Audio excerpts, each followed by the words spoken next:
Hi, and thank you so much for joining my course on learning tarots. आपने अपना trust मुझ पे place किया, thank you so much for that and which means you know कि at the end of the course आप एक बहुत ही अच्छी टैरो कॉन्फिडेंट टैरो रीडर बन जाएंगे या कॉन्फिडेंट टैरो टीचर बन जाएंगे. So starting with my introduction, I am Surbhi Goyal and I have an experience in tarot card readings for more than 10 years now. So I hope कि आपकी ये journey of learning tarots with me बहुत ही अच्छी रहे, बहुत ही beautiful रहे. These that you are going to watch are my recorded lectures, लेकिन इसके अलावा हम लाइव डाउट सेशंस और प्रैक्टिस सेशंस भी करेंगे. तो जब भी आपको सूट करता है आप मुझे व्हाट्सएप कर सकते हैं या आप मुझे ईमेल कर सकते हैं. मैं आपके डाउट्स का रिप्लाई ड्यूरिंग द डे भी करने की कोशिश करूँगी, और जब भी हम एक लाइव डाउट क्लास या डाउट सेशन रखेंगे एज़ पर द टाइम जो आपको और मुझे दोनों को कन्वीनियंट है, तब भी मैं आपके सारे डाउट्स क्लियर कर दूँगी. And we are going to practice जब तक कि आप नहीं बोलेंगे कि हाँ अब मैं कॉन्फिडेंट हूँ, मैं दूसरों के टैरोज कर सकती हूँ या कर सकता हूँ. So welcome again to my course and starting with what exactly tarots are. तो टैरोज, ये जो वर्ड है टैरो और जो ये कॉन्सेप्ट है टैरो रीडिंग का जिससे आप फॉर्च्यून टेलिंग कर सकते हैं, ये कब आया और कहाँ से आया ये किसी को भी नहीं पता है. The concept is not very recent. बहुत ही पुराने टाइम से लोग टैरोज़ को रीड करते हैं, लोग टैरोज़ को फॉलो करते हैं, लेकिन एग्जैक्टली कहाँ से ये कॉन्सेप्ट आया, कब आया, किसने शुरू किया, वो किसी को नहीं पता है. So based on some assumptions, like जो टैरो वर्ड है वो बना है दो वर्ड्स के कॉम्बिनेशन से. पहला वर्ड है tyre which means way of living, और दूसरा वर्ड है Ross which means royal path.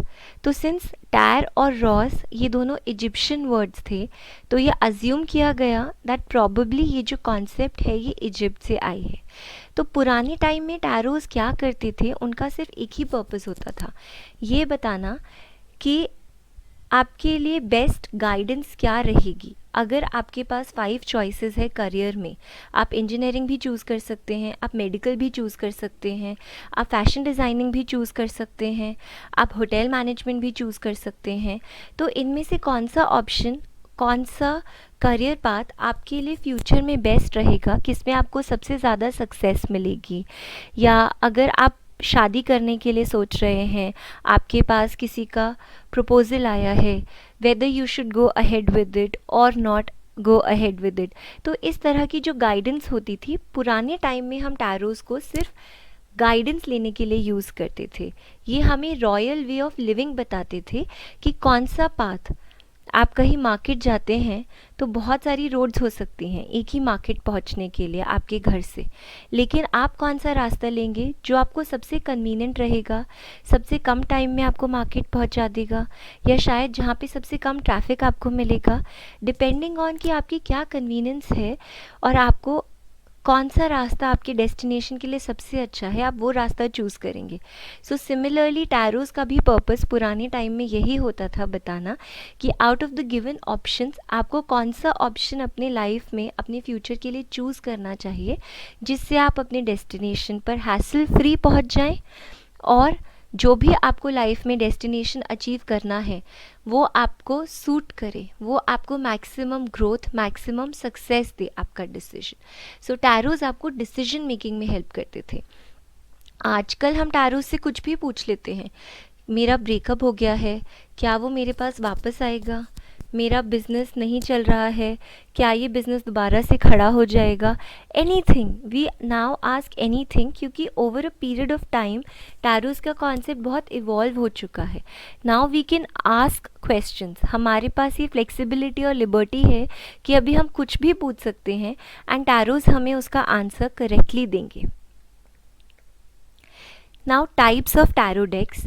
तो जो टैरो डेक मैं आपको पढ़ाऊंगी वो है ये वाला Rider and Waite tarot deck.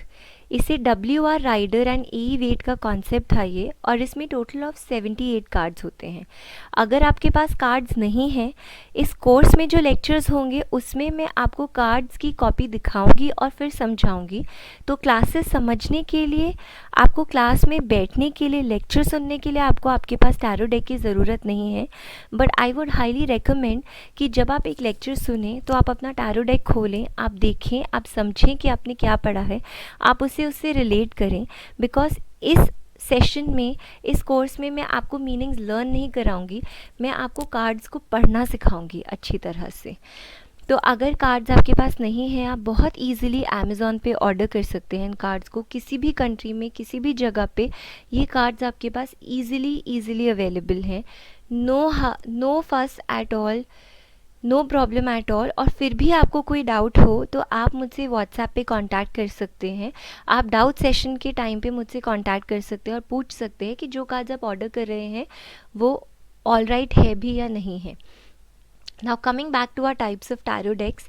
सो पहला होता है Rider and Waite tarot deck. इसका जो कॉन्सेप्ट था वो WR Rider and E Waite का था, as I just told you, and it consist of a total of 78 cards. अब आप मुझे ये बताइए, सपोज़ आपको कोई बुक लिखनी है, आपने बुक लिखी, बुक तो आपने लिख ली, कंटेंट तो आपका है, बुक में क्या लिखा है, क्या सोचा आपने, सब थॉट्स आपके हैं जो आपने पेन डाउन किया है। लेकिन अगर आपको उसे टाइप करना नहीं आता तो आप मार्केट में कैसे सेल करेंगे? आजकल तो हैंड रिटन बुक्स मिलती नहीं है मार्केट में, हैंड रिटन बुक्स कोई पढ़ता भी नहीं है, और आप एक बुक को कितने कॉपीज़ लिख सकते हैं हैंड रिटन में?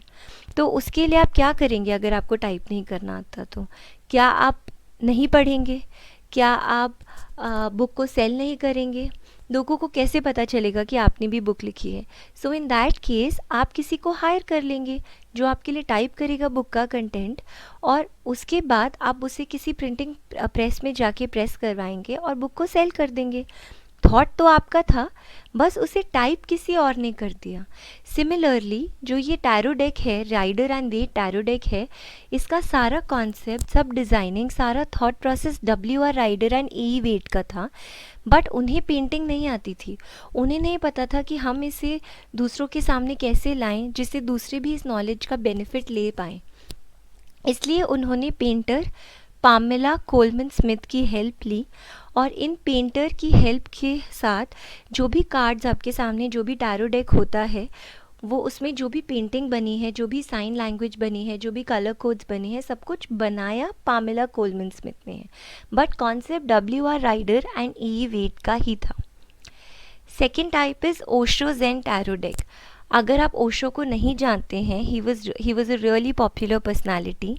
अगर आप नहीं जानते हैं, प्लीज़ आप गूगल कर सकते हैं ओशो कौन थे। आपको विकीपीडिया से या गूगल के किसी भी लिंक से पता चल जाएगा हु ओशो वॉज। तो इनके बहुत सारे फॉलोअर्स थे, उनमें से किसी एक फॉलोअर ने इनकी टीचिंग्स को ध्यान में रख के एक टैरो कार्ड्स का डेक बनाया जिसमें 79 कार्ड्स होते हैं। Next is angel cards. Angel cards बहुत तरह के डेक्स होते हैं, 14-15 डेक्स हैं।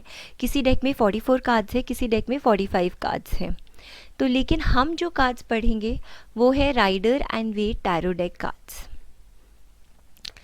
टैरो कार्ड्स वर्क कैसे करते हैं? टैरो कार्ड्स, आपके पास 78 कार्ड्स हैं जिनका कुछ मीनिंग है। आपने अपने कार्ड्स खोल के रख दिए किसी के सामने, लेकिन ऐसा कैसे हो सकता है कि वो 78 कार्ड्स हर पर्सन का फॉर्च्यून आपको बता दे? कोई अपनी शादी की प्रॉब्लम के लिए आया है, कोई अपनी बीमारी की प्रॉब्लम के लिए आया है, कोई अपने इकोनॉमिक प्रॉब्लम के लिए आया है। हाउ इज़ दिस पॉसिबल कि ये 78 कार्ड्स दुनिया में इनफाइनाइट लोगों की फॉर्च्यून बता सकते हैं? तो कैसे काम करते हैं? दो लॉज पे काम करते हैं, law of faith and law of attraction. Law of faith का क्या मतलब है? Now law of faith means कि जो टैरो कार्ड रीड कर रहे हैं, अगर मैं आपका फॉर्च्यून बता रही हूँ, मैं आपकी टैरो कार्ड रीडर हूँ, तो मैं आपके लिए टैरो कार्ड्स रीड कर रही हूँ, तो मेरे लिए, मुझे फेथ होना चाहिए कि हाँ, मैं आपको आपका फॉर्च्यून बताने में हेल्प कर सकती हूँ।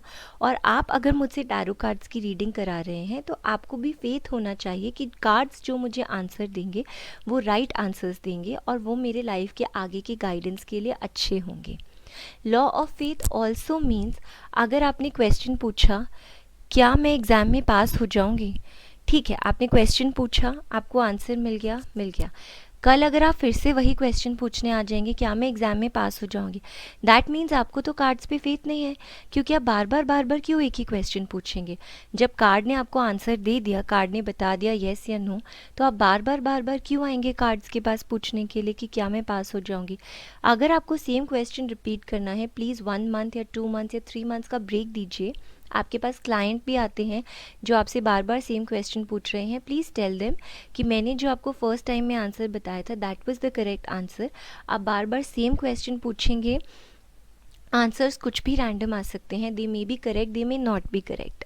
जो आंसर आपका फर्स्ट टाइम आता है that is your real answer. Now coming on to next law which is law of attraction.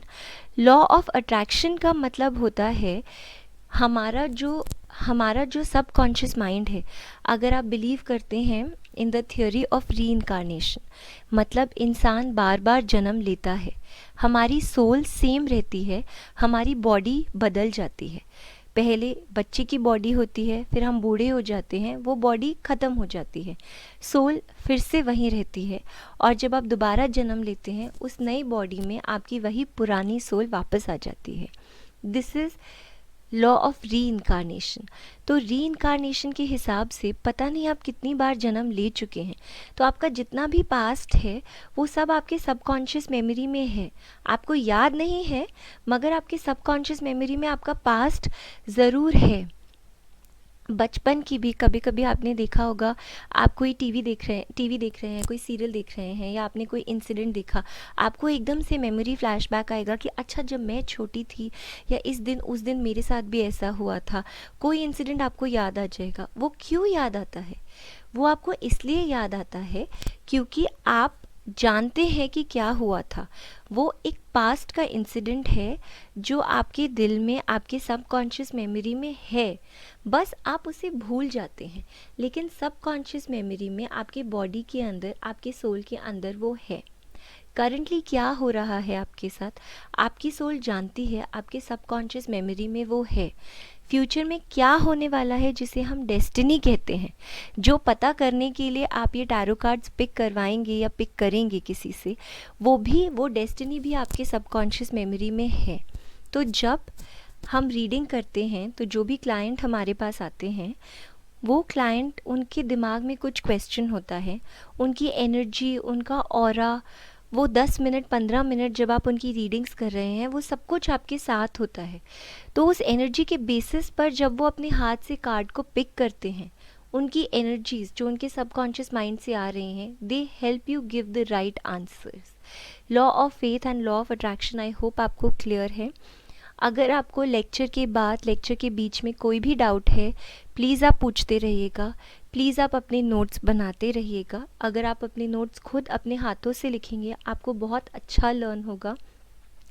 टैरोज़ में क्रैम करने की, रटने की कोई ज़रूरत नहीं है। I will teach you in a manner कि धीरे धीरे आपको कार्ड्स इतनी अच्छी तरह से समझ आ जाएंगे, आपको आपके नोट्स देखने की ज़रूरत नहीं पड़ेगी। आप कार्ड देखेंगे और आप खुद उसकी स्टोरी बता पाएंगे।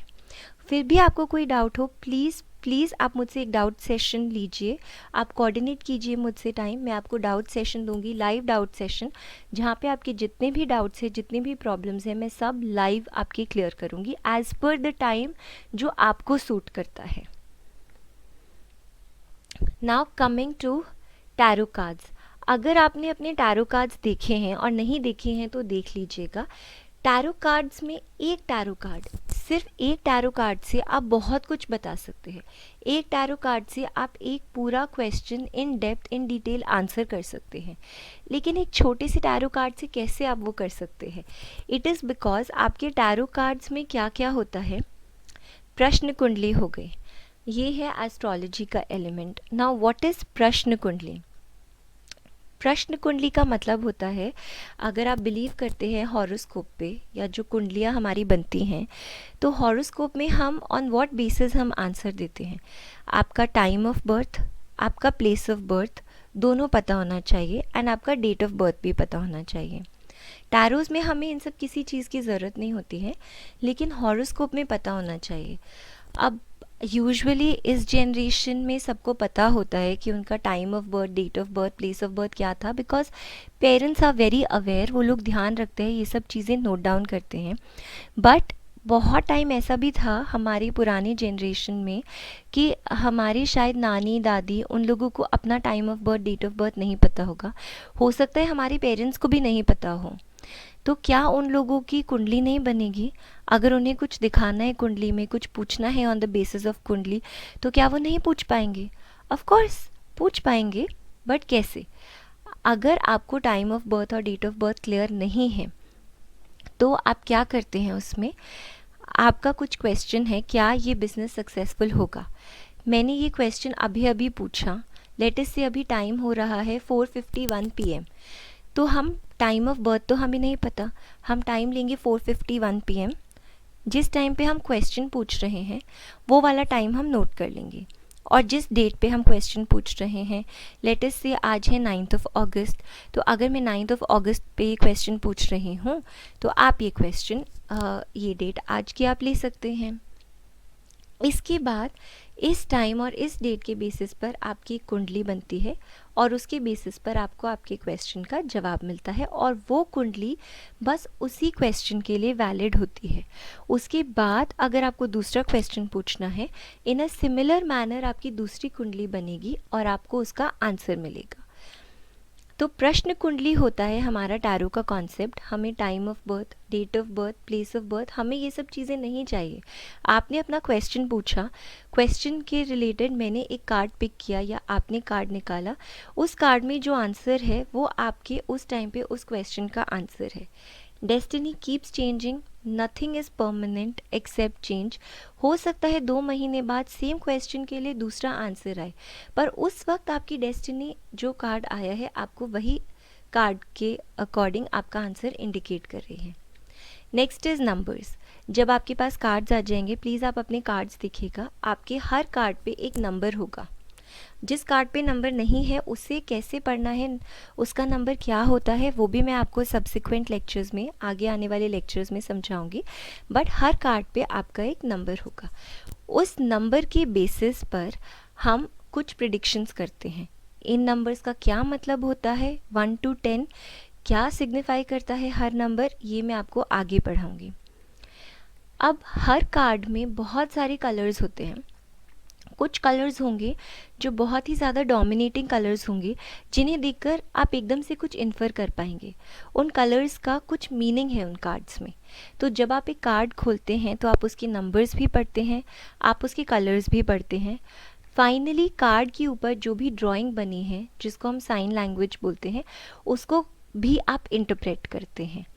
अब आप समझिए कि एक छोटे से कार्ड में आप कितनी सारी चीज़ें इंटरप्रेट कर रहे हैं.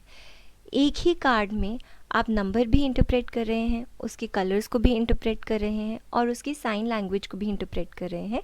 तो उसके बेसिस पर आपको जो भी आंसर देना है, आप बहुत ही ईजिली अपने आंसर्स दे सकते हैं. Now coming on to 5 elements. I hope जो मैंने आपको अभी तक पढ़ाया वो आपको क्लियर है. Again I am saying the same thing. In case of any doubt please do not worry. अगर आपको कुछ नहीं समझ में आ रहा है, प्लीज़ डोंट वरी. आप अपने सारे डाउट्स लिख लीजिए या सोच लीजिए. जब भी आप डाउट क्लास लेंगे आप मुझसे सारे डाउट्स पूछिए. मैं वन एंड ऑल आपके सारे डाउट्स, सारी क्वेरीज़ को आंसर करूँगी. 5 एलिमेंट्स क्या होते हैं, हो सकता है आपको पता भी हो. सो हमारे 5 एलिमेंट्स होते हैं earth, water, fire, air and sky. Sky हमारा सबसे बड़ा एलिमेंट होता है. अब हम पहले समझते हैं अर्थ एलिमेंट को. अर्थ के अंदर मिट्टी है.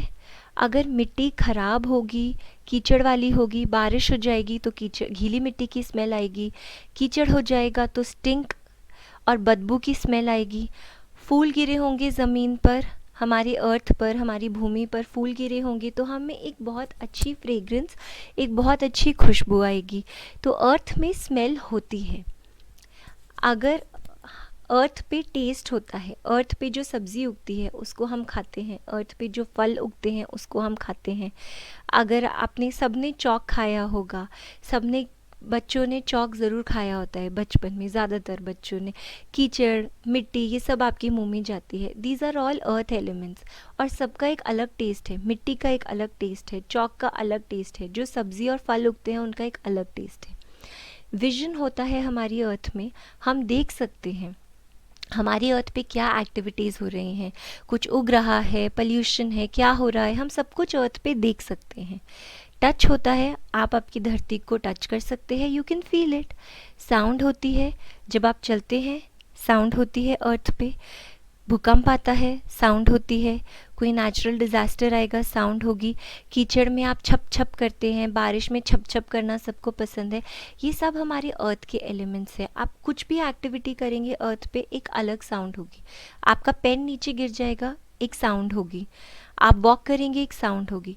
आप नीचे गिर जाएंगे, एक अलग तरीके की साउंड होगी। तो अर्थ में ये सब एलिमेंट्स मिलते हैं, smell, taste, vision, touch, sound. Now coming to water. Water में क्या होता है? स्मेल, पानी की अपनी कोई स्मेल नहीं है। पानी के अंदर आप कीचड़ डाल देंगे तो बदबू आ जाएगी, आप फूल डाल देंगे तो खुशबू आ जाएगी। आप अर्थ का कोई एलिमेंट अगर पानी में मिला देंगे तो उसमें खुशबू या बदबू आ सकती है, बट पानी की अपनी कोई स्मेल नहीं होती है। टेस्ट होता है पानी का। आप पानी पी रहे हैं, आप नारियल पानी पी रहे हैं, नींबू पानी पी रहे हैं, अगर मैं 3 ग्लासेस रख दूंगी, आप इजीली डिफ्रेंशिएट कर पाएंगे कि आप पानी पी रहे हैं या नारियल पानी पी रहे हैं या नींबू पानी पी रहे हैं, क्योंकि प्लेन वाटर का अपना टेस्ट होता है, उसमें कुछ मिक्स कर देंगे तो उसका अलग टेस्ट हो जाता है। विजन है, आप पानी को देख सकते हैं, आप पानी को टच कर सकते हैं। जब झरना गिरता है, पानी गिरता है, आप नहाते हैं बाथरूम में, पानी की आवाज़ होती है जिसको आप सुन सकते हैं। आप रूम में बैठे हैं और बाहर पानी का ग्लास गिर जाए, आप सिर्फ पानी की आवाज़ सुन के पता लगा सकते हैं कि पानी गिरा है या खाना गिरा है, क्योंकि पानी की अपनी साउंड होती है। Now coming to fire. Fire में अगेन कोई स्मेल नहीं होती है। आप कपूर डालेंगे तो उसकी स्मेल आ जाएगी, आप सामग्री डालेंगे तो उसकी स्मेल आ जाएगी, अगर आप उसमें कुछ और डालेंगे तो उसकी स्मेल आ जाएगी, लेकिन फायर की इंडिविजुअली कोई स्मेल नहीं होती है।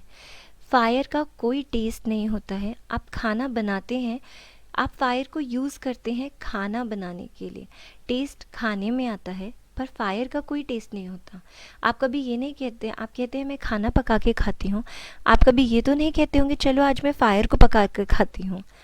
बट आप फायर को देख सकते हैं, आप चाहें तो, आप में हिम्मत है तो आप टच भी कर सकते हैं, जल सकते हैं, बट आप में if you have the guts you can very well go ahead and touch it.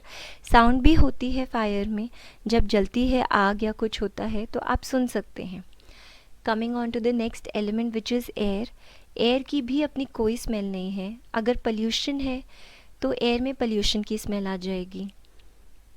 अगर मौसम बहुत क्लियर है तो उसमें एक अच्छी सी खुशबू आपको फील होगी, पर एयर की अपनी कोई स्मेल नहीं होती है, एयर का कोई टेस्ट नहीं होता है, और आप हवा को देख नहीं सकते हैं। आप फील कर सकते हैं एयर को कि आपके आसपास है हवा, इसलिए हम एयर में टच होता है, बट आप एयर को देख नहीं सकते नेकेड आई से। साउंड होती है, आप अपनी डोर का विंडो ओपन करेंगे और कार बहुत तेज़ चल रही है तो आपको हवा की आवाज़ आएगी। आप बहुत बार फ़ोन पे बात कर रहे हैं और किसी के घर में पंखा बहुत तेज़ चल रहा है तो आप उस पर्सन की भी आवाज़ सुन पाएंगे और आप पंखे को भी सुन पाएंगे, क्योंकि एयर की आवाज़ होती है।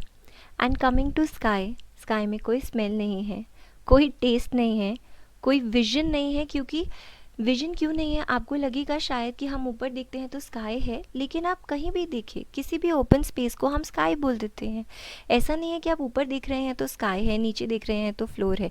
Floor is a solid thing जिसको आप टच करके डिफाइन कर सकते हैं ये फ्लोर है, बट स्काई इज़ इनफाइनाइट। आपको जहाँ खाली स्पेस दिखता है आप कह देते हैं ये स्काई है, आप उसे टच नहीं कर सकते हैं। आप स्काई की आवाज़ सुन सकते हैं, जब थंडर होता है, लाइटनिंग होती है, तो आप स्काई की आवाज़ ज़रूर सुन सकते हैं। ये मैंने आपको क्यों पढ़ाया है?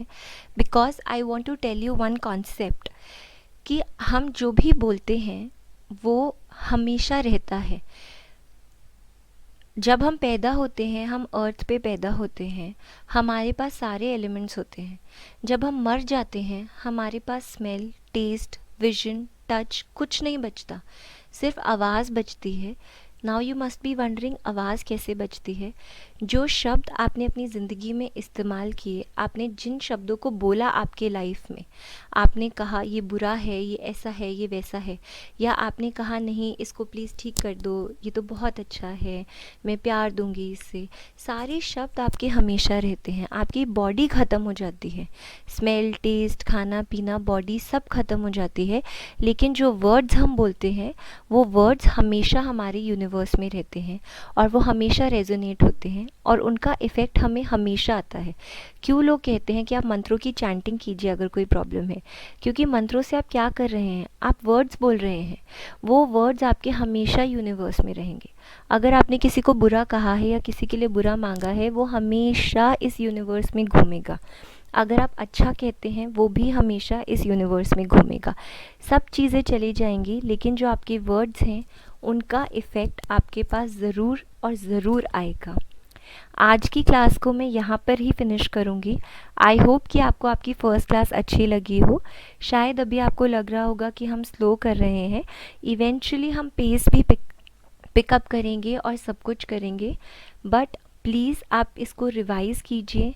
जो भी मैंने आपको बताया है प्लीज़ उसके नोट्स लीजिए, एंड अगेन अगर आपको कोई भी डाउट्स हैं प्लीज़ आप मुझसे व्हाट्सएप पे टाइम कोऑर्डिनेट कीजिए और मुझसे डाउट्स के लिए सेशन लीजिए please. Thank you so much. Signing off for today, और मैं आपको अब आपके नेक्स्ट लेक्चर में मिलती हूँ। बाय।